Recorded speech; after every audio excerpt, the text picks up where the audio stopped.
Olá, bom dia. Hoje vou gravar um vídeo muito interessante. Eu peço que você fique até o final. E se você gostar do assunto, se o assunto for de interesse, se esse assunto tocar em você, mande esse vídeo para os seus amigos, seus grupos de amigos, que você acha que possa ajudar também. Eu vou falar hoje sobre um assunto chamado dependência financeira. Esse assunto, por mais que as pessoas não gostem de falar, mas ele é fundamental na nossa vida financeira, na nossa vida econômica, com toda certeza. Eu me baseei aqui num livro dos dois psicólogos americanos. Esse livro eu recomendo que você leia, chamado de A Mente Acima do Dinheiro, de dois psicólogos americanos, dois irmãos, o Brad e o Ted Clontz. Qual é o impacto das emoções na nossa vida financeira? A parte emocional com relação à nossa vida financeira. É sobre esse assunto que eu vou abordar hoje. E, por outro lado, eu gostaria de, antes de falar sobre o assunto, comentar mais um detalhe que eu julgo importante, que é o fato de eu ter escrito também um livro chamado Educação Financeira, Vencendo os Tabus do Dinheiro. Esse livro também retrata muito a parte emocional que nós temos com relação ao dinheiro e que são oriundos desde a nossa infância. E eu confesso que eu comecei a ter esse amor, esse prazer em estudar livros. Eu não leio um livro, eu estudo o livro. Eu leio o livro várias vezes, esmiuço o livro, faço comentários, estudo aqueles assuntos que o livro traz e que podem nos ajudar. Então, eu sou um estudioso dessa parte. E um assunto especial que me chamou muito a atenção nos últimos tempos, nesses últimos 2 anos para cá, é sobre a psicologia das finanças. Eu venho estudando muito sobre isso e eu pretendo em breve, não posso falar quanto tempo ainda, mas lançar um outro livro, mais nesse padrão, nesse molde, nessa linha de pensamento, ok? E eu comecei a ganhar prazer pelo livro ainda quando jovem, muito jovem, lá um adolescente ainda, menos de 15 anos. E eu lembro que a minha irmã comprou um livro para mim na época, minha irmã mais velha, chamada Elsa, e ela comprou um livro e me deu de presente. E eu comecei a ler aquele livro. Era um livro sobre literatura brasileira, mas, enfim, eu comecei a ter o prazer e o gosto pela leitura, e de lá para cá eu nunca mais parei. Já doei uma biblioteca quase inteira lá em Umuarama, no Paraná, quando nós viemos para Goiânia. E aqui em Goiânia já temos uma quantidade enorme de livros também. Para você ter uma ideia, de um único autor, comprei uma vez 60 livros para que eu pudesse doar para meus amigos, pessoas que precisavam daquelas informações. Então, eu gosto muito do assunto. Então, vamos lá. Sem mais delongas, né? Vamos falar então sobre a dependência financeira. Então, os dois psicólogos americanos são muito experientes, eles tratam muito sobre esse assunto dentro do seu consultório de psicologia financeira, todos os dias praticamente. E o que acontece? Pais bem intencionados, muitas vezes, criam filhos dependentes financeiramente, porque os pais, eles tendem a ajudar os filhos, principalmente na parte de adolescente, na parte iniciando de um jovem adolescente para um adulto, e os pais sempre socorrendo, sempre ajudando. O que acontece? Cria uma dependência financeira, e muitas vezes os pais usam o dinheiro para poder ter um relacionamento mais próximo com os filhos. E isso é um erro terrível. Tanto que essa boa intenção dos pais vai gerar um filho dependente amanhã depois. Cedo ou tarde, ele vai ter que se virar sozinho na vida e ele não vai ter preparação. Então, o que nós podemos fazer como pais é, desde que eles são adolescentes ainda, começar a mostrar e ensinar como que você faz. E eu vou no final aqui colocar como eu faço, tanto para mim quanto com os meus 2 filhos que eu tenho, né? E como eu comecei a cuidar da vida financeira deles desde a adolescência deles. Então, vou colocar no final para vocês aqui. Mas a eficiência financeira, muitas vezes, dos pais, tem pais que são muito bons financeiramente. Então, o que que acontece? Isso leva, muitas vezes, os filhos a não se preocupar com dinheiro, achar que não precisa estudar, que não precisa ter mais conhecimento, que não precisa buscar informação. Por quê? Ah, meu pai é muito bom em finanças, meu pai sabe resolver todos os problemas, meu pai sabe investir, sabe multiplicar o dinheiro, então eu estou tranquilo. Esse é um dos fatores que leva, muitas vezes, os filhos, amanhã depois, na ausência dos pais, não saber o que fazer com o patrimônio que os pais deixam para eles. Então, um ponto muito complicado também. Um outro fator aqui que eles abordam na questão da dependência financeira é que existe aqui sabe aquela síndrome da Cinderela? De que aquela linda moça vai ficar sempre na dependência, esperando que apareça um cavaleiro com armadura reluzente, num cavalo branco, para salvá-la. E essa é a mentalidade da grande maioria do povo, principalmente do povo brasileiro. Ele está sempre esperando aquilo que ele chama de um poder mais elevado, que seria algo extra que viria para socorrê-lo.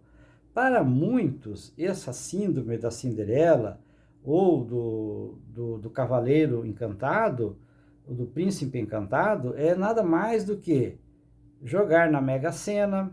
A qualquer momento, os 6 números da Mega Sena vai trazer para ele a riqueza que ele tanto busca. Ele está esperando o governo lançar um programa para auxiliá-lo. Ele está esperando que o patrão faça algo a mais por ele, além do salário, das comissões que o patrão já paga, além da carga tributária que o patrão já tem que pagar para poder ter o funcionário. Então ele fica esperando por esse algo mais. Às vezes, esse cavaleiro encantado, esse príncipe encantado, é um amigo, será alguém que venha socorrê-lo no momento da dificuldade. Então ele está sempre dependente que eles abordam aqui, que é a síndrome do príncipe encantado, ou da Cinderela, que é a mesma coisa, né? Um dependente de que o outro venha socorrê-lo a qualquer momento. E o povo brasileiro, infelizmente, a grande maioria não busca conhecimento, não busca saber mais, não se dedica em expandir o seu nível de conhecimento, seu nível de investimentos, porque sabe que a qualquer momento o governo está sempre ajudando, sempre trazendo aquela... E aí entra aquele detalhe que eles falam aqui. É a forma com que os políticos usam para ter um relacionamento com o seu povo, com o seu eleitor. É a mesma forma que os pais que são bem intencionados e que buscam trazer e fazer um bom relacionamento com os seus filhos, só que de uma forma errada, porque cria uma dependência e que mais cedo ou mais tarde vai ser danosa. Então, o facilitador financeiro, aquele pai bem intencionado, às vezes aquele governo bem intencionado também, não estou aqui falando que seja totalmente negativo isso, não. Ele tem boas intenções, né? É evidente que tem, porque senão não estaria ajudando as pessoas. Só que cria uma questão aí que pode inconscientemente ou subconscientemente, na maneira de tentar fortalecer esse relacionamento, estar criando um conflito ainda muito maior dentro da psicologia, ou da parte emocional dessa pessoa que é ajudada. Então, porque é aquele detalhe, pensa quantas vezes você já socorreu um amigo, e se você, no dia que ele precisar novamente, você não socorrê-lo, você se torna o vilão. Não importa quantas vezes você tem ajudado. Então, essa é a questão que eles estão abordando aqui. É outro detalhe também, o pai, a mãe, a mesma coisa. Toda vez socorre o filho, ajuda financeiramente. Mas se eventualmente ele não puder ajudar no momento ou outro, ele vai ser criticado. Então, cria uma questão aí que esse facilitador, ele está criando, na verdade, um problema para si próprio. E esse facilitador, como eu já falei, pode ser o próprio pai, pode ser o próprio governo, pode ser um amigo, pode ser o patrão, o dono da empresa que está tentando ajudar o funcionário. Então, além de tudo isso, além desses pontos que já foi abordado aqui, cria uma coisa, gente, quando você facilita demais a questão financeira, quando você se torna um facilitador, um gerador de dependência financeira na vida de alguém, o que você está fazendo também? A coisa que eu acho que eles abordam aqui, que é a pior de todas, é que mata o senso de ambição da própria pessoa. Ela não tem mais senso de ambição, ela não tem senso de autonomia, ela faz com que essas pessoas percam até a esperança. Por que eu vou estar batalhando, vou estar enfrentando desafios, dificuldades? Porque para vencer na vida, para crescer na vida, financeiramente, em qualquer área, vai ter que encarar, vai ter que enfrentar, você vai ter que se dispor a correr riscos. Então, quando o cara entra nessa fase de ser um ajudado financeiramente, uma pessoa dependente financeiramente, ele faz, e além de tudo, faz com que ele se sinta até perdido no mundo, ele perde a esperança, porque ele não aprendeu a conquistar, não aprendeu a batalhar. Então, são essas as questões que a gente precisa analisar muito quando a gente se dispõe a querer ser aquele cara bem intencionado, que quer ajudar as pessoas, que quer ajudar as pessoas à nossa volta. Então, a gente tem que pensar muito sobre esse assunto, e é um assunto muito importante, por isso eu gravei esse vídeo. E aqui, para complementar, a gente tem que aprender a dizer não. Dizer não é uma coisa muito importante, é uma sabedoria. E a gente precisa aprender a fazer isso. Então, como eu falei no início do vídeo, eu ia falar algumas coisas que eu faço hoje comigo, eu, minha esposa, a Maristela, e mais meus 2 filhos, o João e o Matheus. Então, como que a gente faz?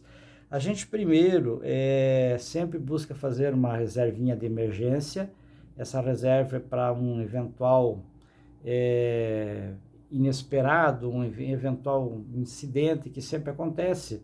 Vou dar um exemplo muito corriqueiro que aconteceu aqui em casa nos últimos 60 dias.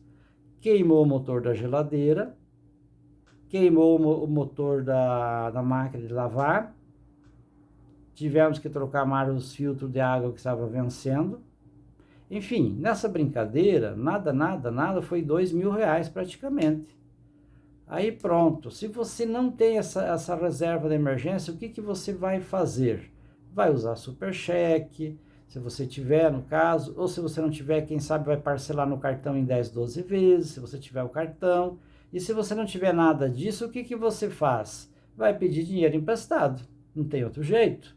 Então, a falta da reserva de emergência, ela complica. Outra coisa importante que a gente faz e que ensina eles a fazer sobre a reserva de investimento.